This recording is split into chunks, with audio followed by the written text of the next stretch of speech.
Hey guys, Denny here, Tactical Kayak Angler. So I've had a few people here recently ask me about the cameras I use, and questions were really well timed because I just got a new camera shipped to me.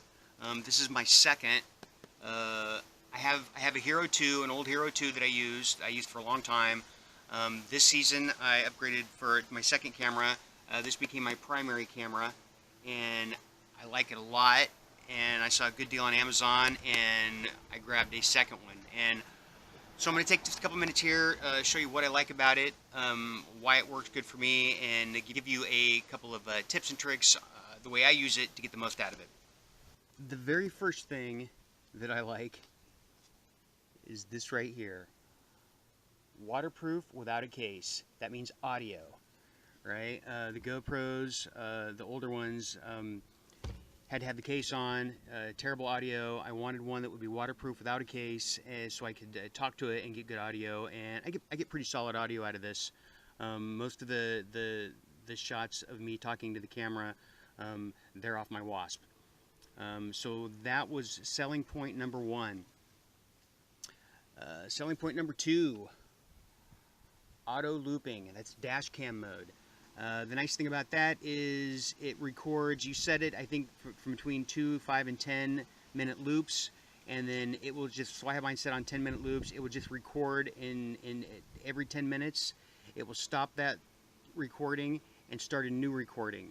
So all your recordings are 10 minutes long, and then when the card gets full, it goes back and starts overwriting. So what I do is, I just let it record in those loops, and then when something good happens that I want to keep, I lock that one. You can go into the menu and you can lock any recording, so when it gets to the end and starts rewriting over them, it won't write over one that's been locked. Also, what you can do is you can lock a few, and then you have a whole bunch of recordings, a bunch of 10-minute loops that you don't need. Then you can just go in and delete everything, and it'll delete everything that's not locked. So then at the end of the day, I just offload what's left on my card. I don't have to sift through the good loops versus the bad loops, because I just delete everything and only the locked loops stay on there. So only the footage I need is what's left on the card, and I don't have to dig through it to figure out what was good. It's got some other typical good features for a camera. It's got wide angle. You can there's an app for the phone, so you can access it. But this was the next big selling point for me, and this is a waterproof USB adapter you can get for it. So this right here, you can see that unscrews. That's the USB port. That unscrews, and this screws into it. And then what I do is my battery box that runs my sonar, I wired a USB port in it. So I plug this into the camera, I run this down and plug this into my battery, and this is down beneath my deck, and the cord runs up through the top, plugs into the camera, and with the lithium-ion battery that I use to power my sonar, this thing runs all day long. I mean, and if I'm not using my sonar is what really drains the battery. I could run this thing all day long for 2 or 3 days probably off that lithium-ion battery. So now I'm not changing batteries out on the water, because I hate changing batteries on my cameras out on the water. I'm always afraid something's going to get wet, or something's going to get dropped, or I think I have more juice in the battery and then it dies at an important moment. So this setup with the waterproof USB running off the lithium-ion battery lets me just put this thing in dash cam mode and start recording, and it runs all day if I wanted to. And that way I don't miss hook sets. I don't miss action. I don't have to turn it on, you know, after something starts. It's also got the wireless remote to start and stop recordings. That's pretty handy. I don't use mine all that often because I either have it running all the time, or I have it close enough where I can just turn it off and on. So as far as downsides, really only one downside to it, and that's right here. 1080p, you can only record at 30 frames per second.